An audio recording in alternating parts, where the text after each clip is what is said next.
Your set, I was running back and forth between doing interviews and checked out your set tonight. I don't Killer. think I've seen two lefty guitar players on stage in quite a long time. I thought I was going to have to go put my Avatar glasses on to see if there was some kind of a weird thing going on there. But can you name another band that's got two lefty No, guitar players? we're trying to find one, but I think it might be the first time. I'm not sure. All I remember is like every time I've seen it before, it's always somebody, back in the old days of before digital photography, they always reverse the negative, and you go like, oh, look, there's a bunch of left. Oh, that's right. They're all backwards.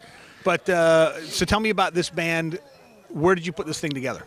Well, based out of Austin, Texas, and the great thing about Austin is you can walk 10 feet and start a new band. Right. So and another club to play at too. Yes, and so it was a great breeding ground for this music and for these guys. I'm of the opinion that that it's the player is more important than their ability as well, like, because you do have to tour, and this kind of job can be very you could take it too seriously. So it's important that the guys are all of good heart and mind, and so I lucked out, and as just kind of our paths had met, the band began to form. Obviously, that's where you got to find out, is it really going to work, is when you put it on the road. That's exactly right. And we just got off the road with Al City, who's doing very well right now, and it was refreshing to see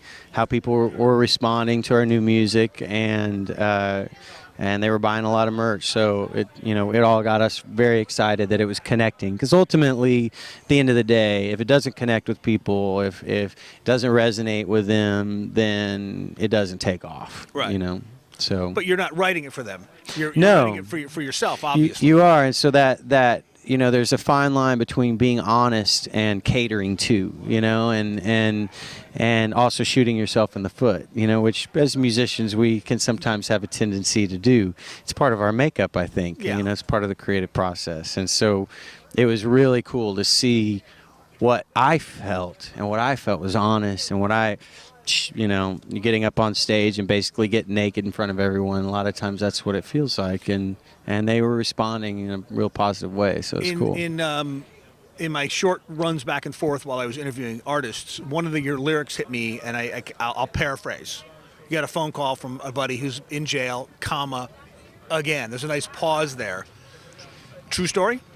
Yeah, it's actually about me, Okay. So, I went through a period of time in Austin. I had lost some people very dear to me, and loss is something that I think is a difficult human experience. And one of the things I went through was a lot of self-destructive stuff, and so I would. At one point, I would attempt to get arrested because I ran out of money, ran out of booze, and it was a good free night in a jail, and you could get out the next morning. It was a little bit closer to my house than 6th Street was. Right. So, the people, though, that stuck by me through that time, the people that still loved me through that I know today, are people that I feel like really showed something more than is very common, Right. So So you're writing that in the third person, then? So yeah, it's that way. what is the lyric line? I don't know if it was the beginning of the song. All I remember is like going, wow, No, that was it. Heavy. That was it. And I got a phone call today. What does the line go? I got took a call from an old friend out of money, in jail again.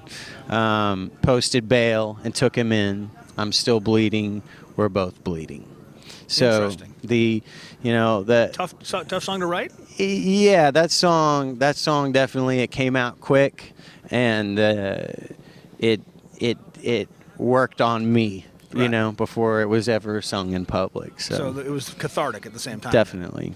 All right, tell me what do you hope to see with this record? What the band's doing right now? What do you want to see in the next year or so with this? Are you hoping that there's Well, right now we're in the honeymoon stage with our label, as they call it, and I'm, feel very fortunate to not have to make something up nice about the guys at Hollywood, but it's a group of amazing people, and so I feel like our team is there, and I feel like the music is there, I'm really hoping that we can get to a place where we've made all their money back, and that we've connected with people in a way that they're willing to take this ride with us to the end of their days and the end of our days, because this is something that I'm going to be doing for the rest of my life. And as this has gone from like a regional Texas level to a national and worldwide level, if we're going over to the UK,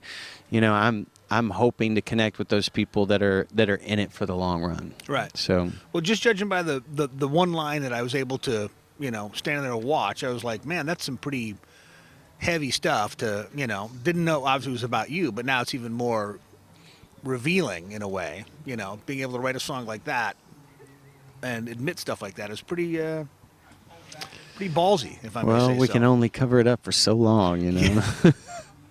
Well, congratulations. Thank you very much for swinging by, and we'll chat with you later. Cool. I really appreciate it. Thank you very much. Thanks.